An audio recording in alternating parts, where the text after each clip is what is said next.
एक question solve करते हैं। क्वेश्चन में स्टेटमेंट दी गई, if the value of the integration from -1 to 1 of cos ax divided by 1 plus 3 power x dx is 2 by pi, then a value of alpha is।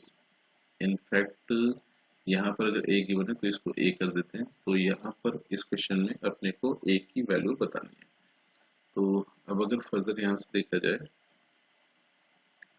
तो सबसे पहले तो एक प्रॉपर्टी का यूज कर लेते हैं कि -a से a fx dx।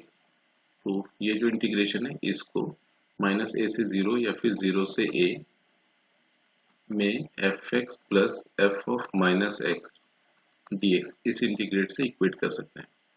तो अब ये जो अपने पास इंटीग्रेशन गिवन था i इज इक्वल टू ये था -1 to 1 cos of ax divided by 1 plus 3 power x dx।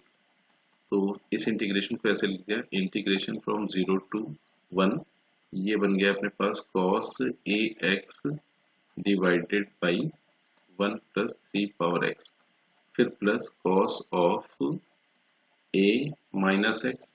तो in fact cos minus theta cos theta के ही इक्वल हो गया, तो ये cos ax ही लिख दिया और ये बन गया 1 plus 3 power minus x dx। और इसकी वैल्यू अपने पास गिवन थी 2 by पाई। तो सबसे पहले इसको सिंप्लीफाई कर लेते हैं। तो अब अगर यहाँ से देखा जाए तो cos ax तो कॉमन कर लिया ब्रैकेट से, फिर ब्रैकेट मिला 1 divided by 1 plus 3 power x plus 1, और इसको ऐसे लिख लिया 1 plus 1 upon 3 power x। तो अब अगर ब्रैकेट को सिंप्लीफाई करें तो ये मिला 1 upon 1 plus 3 power x plus, और यहाँ पर जैसे ही डिनोमिनेटर को एलसीएम से सिंप्लीफाई किया तो 3 पावर एक्स तो डिनोमिनेटर के डिनोमिनेटर में आया, ये पलट कर ऊपर चला गया तो 1 प्लस 3 पावर एक्स, और फर्दर इसे सिंप्लीफाई करें तो 1 plus 3 power x divided by 1 plus 3 power x मिला, जो सिंप्लीफाई होकर 1 बन गया। तो यानी कि ये जो समेशन दिया गया ये सिर्फ और सिर्फ cos ax ही लिखा हुआ है। ये बना 0 to 1 cos ax dx।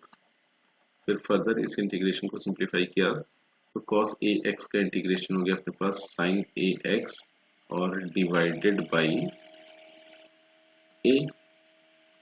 तो ये इंटीग्रेशन बन गया अपने पास sin ax divided by a, और इसकी वैल्यू चाहिए फ्रॉम 0 to 1। तो इस ब्रैकेट की value at x equal to 1, तो ये अपने पास मिल गई है sin a divided by a, और इस ब्रैकेट की वैल्यू माइनस इस ब्रैकेट की value at x equal to 0, तो ये तो अपने पास हो गया 0। तो इस तरह से इंटीग्रल की वैल्यू आई है sin a divided by a, और इसकी वैल्यू अपने पास 2 बाई पाई दी गई है। तो अब यहाँ से अपने को वैल्यू पता करनी थी कि a को क्या लिखा जा सकता है। तो सिंपली जैसे इसको मतलब इस रिजल्ट को आपस में कंपेयर किया जाए तो a के प्लेस पे पाई बाई 2 अपने पास बनेगा, क्योंकि साइन पाई बाई 2 ये तो हो गया 1, और यहाँ पर जैसे पाई बाई 2 रखेंगे तो ये 2 बाई पाई के इक्वल देखने को मिल रहा होगा। तो इस हिसाब से अगर देखा जाए तो इस क्वेश्चन में